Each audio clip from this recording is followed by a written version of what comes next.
Bismillahirrahmanirrahim. Assalamualaikum warahmatullahi wabarakatuh. Perkenalkan, nama saya Asmini Pardah, NIM 10533110238. Saya dari kelas 6A Pendidikan Bahasa dan Sastra Indonesia. Kali ini saya akan mereview materi strategi pembelajaran bahasa Indonesia dengan dosen pengampu Dr. Marawiyah MPD demi memenuhi tugas final saya. Yang pertama yang akan saya bahas adalah pendekatan. Pendekatan merupakan suatu hal yang perlu dilakukan oleh seorang pendidik. Kita ketahui bahwa pendekatan merupakan titik tumpu atau sudut pandang kita terhadap proses pembelajaran. Kemudian yang kedua ada metode. Metode merupakan jabaran dari pengenalan. Metode merupakan prosedur pembelajaran yang difokuskan ke pencapaian tujuan pembelajaran. Kemudian poin yang ketiga ada teknik. Teknik merupakan cara yang dilakukan oleh tenaga pendidik, cara bagaimana mengimplementasikan metode pembelajaran di dalam kelas. Sebagai contohnya bagaimana caranya agar metode pembelajaran ceramah dapat berjalan secara efektif dan efisien di dalam kelas. Kemudian poin yang terakhir ada strategi pembelajaran. Strategi pembelajaran ini merupakan perencanaan pembelajaran di dalam kelas yang berisi rangkaian kegiatan yang didesain untuk mencapai tujuan pembelajaran. Kemudian ada model. Nah, model ini merupakan gambaran pembelajaran di kelas dari awal sampai akhir yang dilakukan oleh seorang tenaga pendidik. Kemudian kita lanjut di pembelajaran abad ke-21.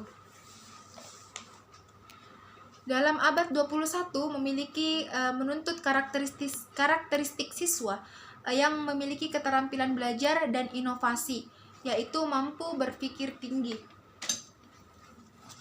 mampu berpikir kritis. Kemudian di dalam pembelajaran abad ke-21 ini ada 4C. 4C. C yang pertama adalah creativity and innovation. Nah, creativity and innovation ini siswa dituntut mampu kreatif dan mampu mengeluarkan inovasi-inovasi baru. Ia dituntut untuk mengeluarkan pikiran yang ada di kepalanya. Kemudian yang kedua adalah collaboration atau kerjasama, di mana seorang guru menciptakan kelompok kerja. Hal ini agar siswa lebih menanamkan sikap bertanggung jawab, kemudian dapat bersosialisasi dengan teman sekelompoknya. Kemudian C yang ketiga adalah communication. Nah, communication atau komunikasi ini siswa dituntut agar mampu berkomunikasi dengan baik dan benar. Kemudian yang terakhir adalah critical thinking and problem solving.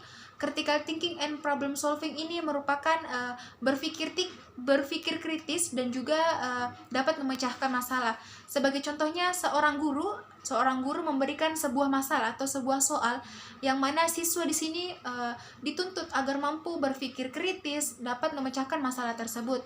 Kemudian di dalam pembelajaran ke abad 21, yaitu ada HOTS atau HOTS. HOTS ini higher order thinking skill, yang merupakan keterampilan berpikir tingkat tinggi. Adalah cara berpikir pada tingkat yang lebih tinggi daripada menghafal atau menceritakan kembali sesuatu hal. Kemudian ada TPACK atau biasa dikenal dengan teknologi informasi dan komunikasi.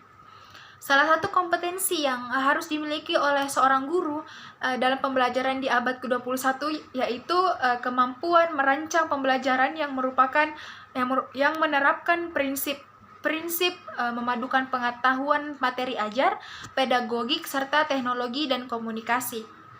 TPACK ini merupakan pendekatan pembelajaran yang relevan di masa pembelajaran secara daring seperti yang kita lakukan saat ini. Kemudian pembahasan yang ketiga ada prosedur umum, pembukaan pelajaran, dan penutup. menjadi seorang pendidik, kita perlu tahu, kita perlu mengetahui bagaimana caranya membuka pembelajaran, masuk ke dalam inti pembelajaran, lalu di penutup pembelajaran.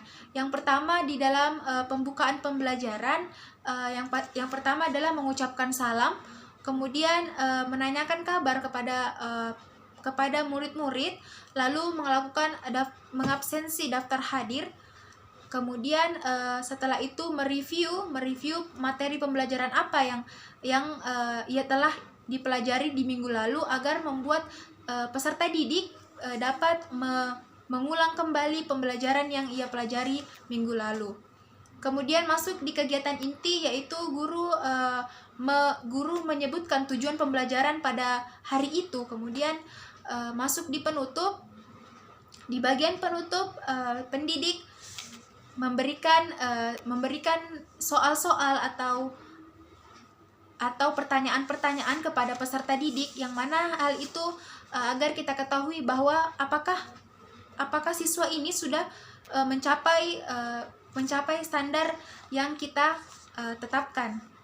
Kemudian memberikan motivasi belajar siswa, lalu di bagian akhir memberikan kisi-kisi atau memberikan bocoran-bocoran materi yang akan datang. Kemudian pembahasan yang keempat ada hubungan media pembelajaran, materi pembelajaran, evaluasi pembelajaran, dan dengan tujuan pembelajaran. Yang pertama ada media pembelajaran. Media pembelajaran, penggunaan media pembelajaran dalam proses belajar mengajar sangat membantu kesuksesan pembelajaran, karena dengan media siswa dapat menggunakan semua panca inderanya. Kemudian media juga sangat berfungsi sebagai alat penunjang proses pembelajaran dalam rangka menyampaikan bahan pelajaran kepada siswa untuk mencapai tujuan pembelajaran. Kemudian poin kedua ada materi pembelajaran. Nah, materi pembelajaran ini adalah pengetahuan, keterampilan, dan sikap yang harus dikuasai peserta didik dalam rangka memenuhi standar kompetensi yang ditetapkan. Kemudian kita masuk di poin ketiga, ada evaluasi pembelajaran. Evaluasi pembelajaran ini merupakan komponen yang sangat erat dan berkaitan dengan komponen-komponen lain dalam pembelajaran. Dapat dikatakan bahwa evaluasi dan pembelajaran itu saling membantu dalam mencapai tujuan pembelajaran. Kemudian selanjutnya ada jenis dan bentuk penilaian. Yang pertama ada jenis penilaian tulis. Jenis penilaian tulis ini adalah penilaian yang hanya menggunakan tes, kemudian lembar jawaban untuk mengukur penguasaan materi ajar. Jawaban dalam jenis materi ini, jenis penulisan ini, terutama pilihan ganda, memiliki kelemahan, yaitu siswa tidak mengembangkan jawabannya. Kemudian siswa cenderung hanya menerka jawaban yang benar. Kemudian ada esai memiliki kelebihan, yaitu guru dapat menilai aspek kemampuan siswa. Kemudian selanjutnya ada penilaian unjuk kerja atau performance. Nah, jenis penilaian unjuk kerja adalah jenis penilaian berdasarkan hasil pengamatan terhadap aktivitas peserta didik. Kemudian yang ke poin ketiga ada penilaian produk. Nah, penilaian produk ini merupakan jenis penilaian meliputi penilaian terhadap kemampuan peserta didik dalam membuat produk atau seni. Kemudian ada penilaian portofolio. Penilaian portofolio ini adalah merupakan hasil kerja satu periode yang dibuat oleh peserta didik.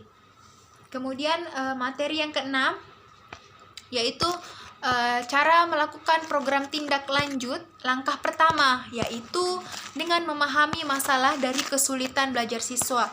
Masalah-masalah belajar, mengidentifikasi murid bermasalah, kemudian pengungkapan sebab-sebab masalah belajar.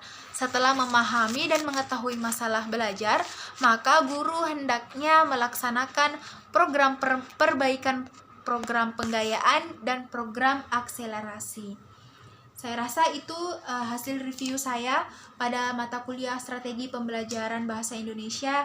Saya akhiri dengan ucapan wassalamualaikum warahmatullahi wabarakatuh.